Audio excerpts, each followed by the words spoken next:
मैं हूँ ज्योति गर्ग। कैसे हो आप सब? तो स्टूडेंट्स, मैं आपको न्यूटन्स के तीनों लॉज पहले करवा चुकी हूँ, साथ में मैं आपको न्यूटन्स का जो सेकंड लॉ ऑफ मोशन का जो प्रूफ है वो भी आपको करवा चुकी हूँ। तो स्टूडेंट्स, आज हम करेंगे numericals of Newton second law of motion. तो हमारा फर्स्ट जो न्यूमेरिकल है स्टूडेंट्स, वो देखो क्या है।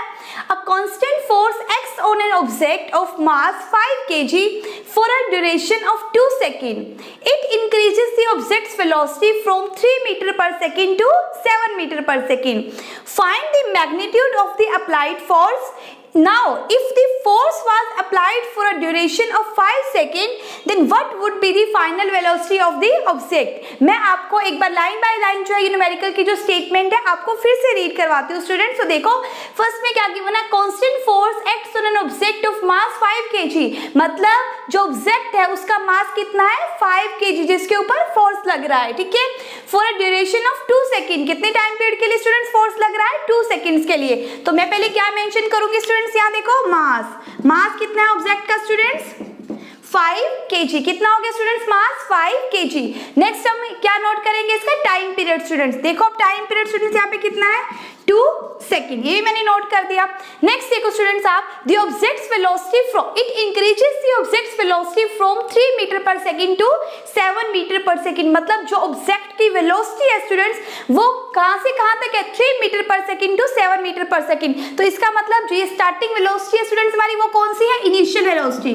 कितनी है स्टूडेंट्स, u का मतलब कितना हो गया 3 मीटर पर सेकंड, मतलब इनिशियल वेलोसिटी। उसके बाद स्टूडेंट्स देखो फाइनल वेलोसिटी कितनी है 7 मीटर पर सेकंड, तो मैं डिनोट करूंगी v से।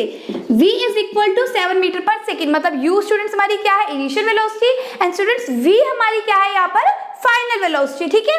उसके बाद आप देखो, find out the magnitude of the applied force. हमने क्या निकालना है उस फोर्स का मैग्नीट्यूड, जो फोर्स अप्लाई हुआ है उसका हमें मैग्नीट्यूड फाइंड आउट करना है। तो स्टूडेंट्स उसके लिए आपको Newton second law of motion का जो मैंने फॉर्मूला करवाया था वो आपको आना चाहिए। क्या है students formula, F is equal to m into v minus u by t. ये किसका फॉर्मूला है student, Newton second law of motion का। F is equal to m into v minus u by t, where F is the applied force, m क्या है student mass of the object, v क्या है यहाँ final velocity, u क्या है initial velocity, and t क्या है student time period. तो मैं इन सब में इन टर्म्स को पुट कर दूंगी इस फॉर्मूले में स्टूडेंट्स, हमारा क्या आ जाएगा फोर्स अप्लाइड। तो देखो स्टूडेंट्स F हमारा कितना आ गया m into v minus u by t. m हमारा देखो कितना है स्टूडेंट्स 5, ठीक है, v क्या है स्टूडेंट 7 माइनस u कितना है 3, डिवाइड बाय टाइम पीरियड कितना है स्टूडेंट्स 2 सेकंड्स। तो कितना आ जाएगा स्टूडेंट्स 5 इंटू 4/2, तो कितना आ गया स्टूडेंट्स 10 न्यूटन। फोर्स कितना आ गया स्टूडेंट्स हमारा 10 न्यूटन आ गया, ठीक है। फोर्स हमने तो निकाल लिया, यहाँ से आगे देखो हमें क्या निकालना है। Now if the force was applied for a duration of 5 seconds, then what would be the final velocity of the object? मतलब अगर हम क्या कर दे, टाइम पीरियड इंक्रीज कर दे, मतलब जितने टाइम पीरियड के लिए वो फोर्स लग रहा है उस टाइम पीरियड को इंक्रीज कर दे। अब फोर्स 2 सेकंड के बजाय 5 सेकंड के लिए लग रहा है स्टूडेंट्स, ठीक है। तो मैं टाइम पीरियड की जगह स्टूडेंट्स क्या पुट करूंगी, जो न्यू टाइम पीरियड होगा 5 सेकेंड पुट करूंगी स्टूडेंट्स, ठीक है। तो अब मुझे क्या निकालनी है उसकी final velocity of the object. क्या निकालूंगी स्टूडेंट, अब मैं final velocity of the object, ठीक है। तो इसका मतलब मुझे किसकी वैल्यू निकालनी है स्टूडेंट्स, v की। किसकी निकालनी है स्टूडेंट्स, फाइनल वेलोसिटी, मतलब मुझे की निकालनी है v फाइंड आउट करना है स्टूडेंट। तो देखो हमारे पास क्या फॉर्मूला था, F is equal to m into v minus u by t. क्या था students, F is equal to v minus u by t. तो मुझे निकालना है यहाँ से v। तो देखो मैं कैसे निकालूंगी स्टूडेंट्स, क्रॉस मल्टीप्लाई कर दो, क्या हो जाएगा Ft is equal to m into v minus u. Ft is equal to m into v minus u, ठीक है। तो यहाँ से स्टूडेंट्स अब देखो v माइनस यू किसके इक्वल आ गया, f into t by m. क्या आ गया students, v minus u is equal to f into t by m, ठीक है स्टूडेंट्स। यहाँ तक आपको समझ आ गया होगा। आगे देखो मैं क्या निकालूंगी, यहाँ से v का फॉर्मूला निकालूंगी, मतलब फाइनल वेलोसिटी फाइंड आउट करने का। Then v is equal to students क्या आ गया, u plus f t by m, ठीक है स्टूडेंट्स। ये हमारा जो फॉर्मूला है वो क्या फाइंड आउट करने के लिए आया है, final velocity of the object, ठीक है। अब इस फॉर्मूले में सारे टर्म्स पुट कर दूंगी तो मुझे क्या मिल जाएगी students, final velocity of the object. तो देखो हम कैसे पुट करेंगे, v is equal to u students देखो हमारा कितना है 3 मीटर पर सेकंड, प्लस में फोर्स देखो हमारा कितना है स्टूडेंट्स 10 न्यूटन। कितना आया है 10 न्यूटन, ठीक है। आगे में क्या पुट करना है, टाइम पीरियड। अब हमें क्या है 2 नहीं पुट करना, हमें क्या पुट करना है स्टूडेंट्स 5 पुट करना है, ठीक है, और डिवाइड में m, सॉरी यहाँ नहीं आएगा, इसके नीचे ही आएगा। m की वैल्यू स्टूडेंट्स कितनी है, 5 है। कितनी है स्टूडेंट्स, 5। देन 5 से 5 कैंसिल हो जाएगा, और v जो आ जाएगा स्टूडेंट्स 3 + 13, मतलब कितना आ गया, 13 मीटर पर सेकंड। कितना आ गया स्टूडेंट्स, 13 मीटर पर सेकंड। तो आपको देखो इसमें क्या गिवन था, मास गिवन था स्टूडेंट्स, इनिशियल वेलोसिटी गिवन थी पहले, फाइनल गिवन थी, ठीक है, और हमें टाइम पीरियड गिवन था। तो सबसे पहले स्टूडेंट्स हमें इसमें क्या फाइंड आउट करना था, फोर्स, कि हमने क्या, कितना फोर्स, मतलब उस फोर्स का मैग्नीट्यूड, जो उसकी वैल्यू हमें फाइंड आउट करनी थी, वो हमने Newton second law of motion से फाइंड आउट करनी। Then F = m × v - u/t, हमने ये फॉर्मूला पुट किया स्टूडेंट्स। उसके बाद ये फॉर्मूला पुट करने के बाद जो हमारा फोर्स आया स्टूडेंट्स, वो कितना है, 10 न्यूटन, ठीक है। अब उसने क्या किया, टाइम पीरियड चेंज कर दिया, मतलब पहले 2 था, अब उसकी इंक्रीज करके कितना कर दिया स्टूडेंट्स, 5 सेकंड कर दिया, ठीक है। तो हमने उस टाइम पीरियड के लिए स्टूडेंट्स अब क्या फाइंड आउट कर रही थी, final velocity of the object.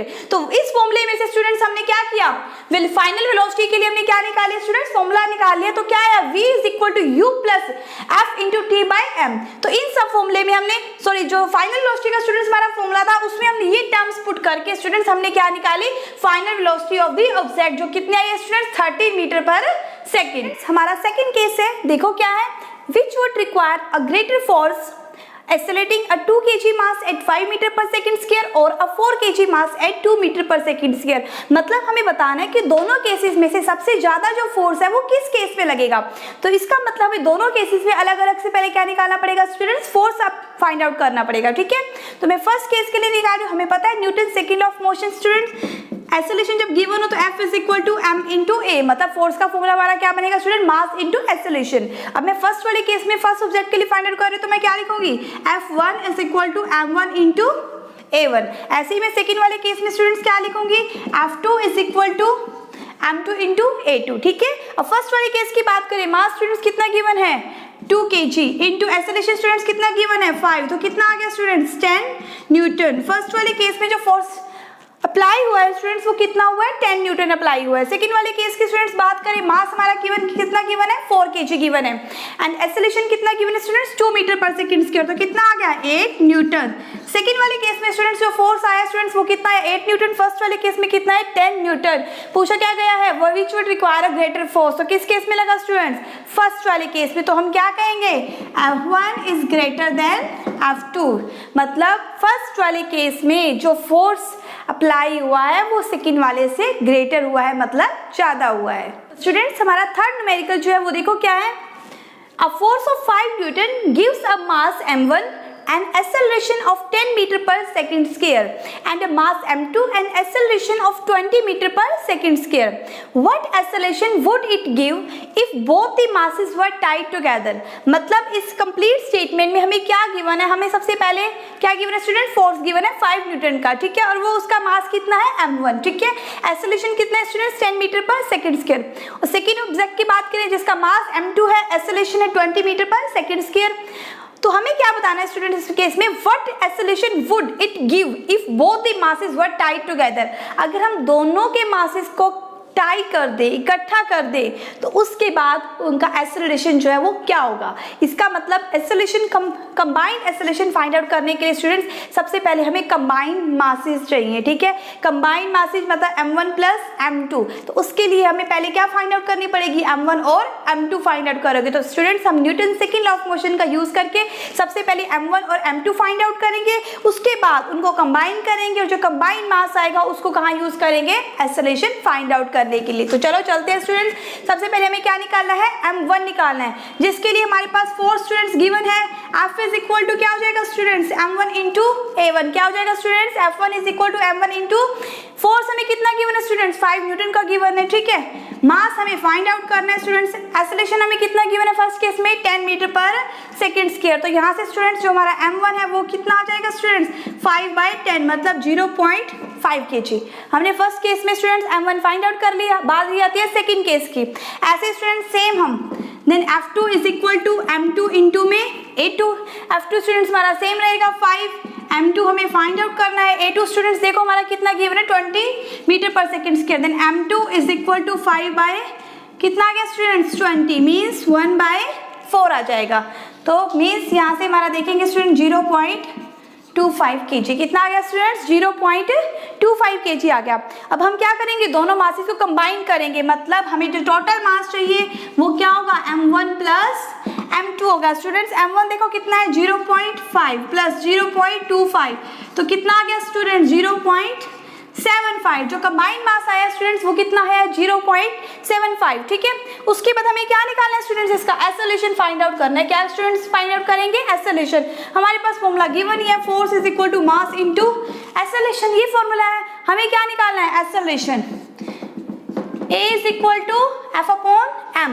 F कितने स्टूडेंट्स हमारा 5, m स्टूडेंट्स कितना आ गया 0.75। तो मतलब आप इसे सॉल्व करना चाहोगे तो 5 इंटू 100 बाय में 75 आ गया, तो ये आ जाएगा स्टूडेंट्स 20/3। मतलब किस पे जाएगा स्टूडेंट्स 6.66 समथिंग आ जाएगा। ये हमारा स्टूडेंट्स क्या है, एक्सेलरेशन, मतलब मीटर पर सेकेंड स्क्वायर, 6.6 मीटर पर सेकेंड स्क्वायर। ठीक है, ऐसे हम फाइंड आउट कर सकते हैं। मतलब इस केस में स्टूडेंट्स हमें पहले क्या करने थे, दोनों के केस में मासेस फाइंड आउट करके, मतलब m1 और m2। उसके बाद हमें उन मासेस को कंबाइंड करके हमें क्या निकालना था स्टूडेंट, एक्सेलरेशन फाइंड आउट करना। तो आप इन फॉर्मूलेस का यूज करके इस टाइप के न्यूमेरिकल्स को सॉल्व कर सकते हो। स्टूडेंट्स जो हमारा फोर्थ केस है वो देखो क्या है, A motor car is moving with a velocity of 108 km/h and it takes 4 seconds to stop after the brakes are applied. Calculate the force exerted by the brakes on the motor car if its mass along with the passengers is 1000 kg.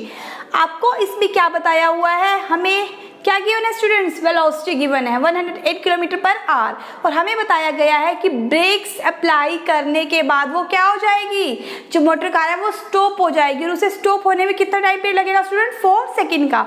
हमें क्या calculate करना है students, force निकालना है exerted by the breaks on the motor car. मतलब कौन सा, जो ब्रेक्स ने फोर्स अप्लाई किया है, किस पर किया है, मोटर कार के ऊपर। If its mass along with the passengers is 1000 kg, उस मोटर कार का उसके पैसेंजर्स के साथ जो मास जो है वो कितना गिवन है स्टूडेंट 1000 kg। तो आपको क्या निकालना है, force exerted by the breaks on the motor car. तो स्टूडेंट्स ये जो न्यूमेरिकल है वो आप सॉल्व करके दिखाओगे और नीचे कमेंट बॉक्स में आपका इस न्यूमेरिकल का आंसर जो है वो जरूर होना चाहिए। मुझे पता लगना चाहिए कि आपको जो ये न्यूमेरिकल्स है वो समझ में आए भी हैं या नहीं आए। तो सभी स्टूडेंट्स इस न्यूमेरिकल की स्टेटमेंट नोट कर लो। इस न्यूमेरिकल को जो है सभी स्टूडेंट्स जो है सॉल्व करके मेरे कमेंट बॉक्स में उसका कमेंट जरूर करना है कि आपका क्या आंसर आया है। फ्रेंड्स आपको ये सभी न्यूमेरिकल्स जो है वो अपनी नोटबुक में करके देखने और लास्ट में आपको ये न्यूमेरिकल्स जो है मुझे सॉल्व करके दिखाना है। ठीक है, तभी मैं मानूंगी कि आपको मेरे न्यूमेरिकल्स जो करवाए हैं वो समझ में आ गए हैं। तो आगे के टॉपिक स्टूडेंट्स हम अपनी नेक्स्ट वीडियोस में करेंगे। Thank you.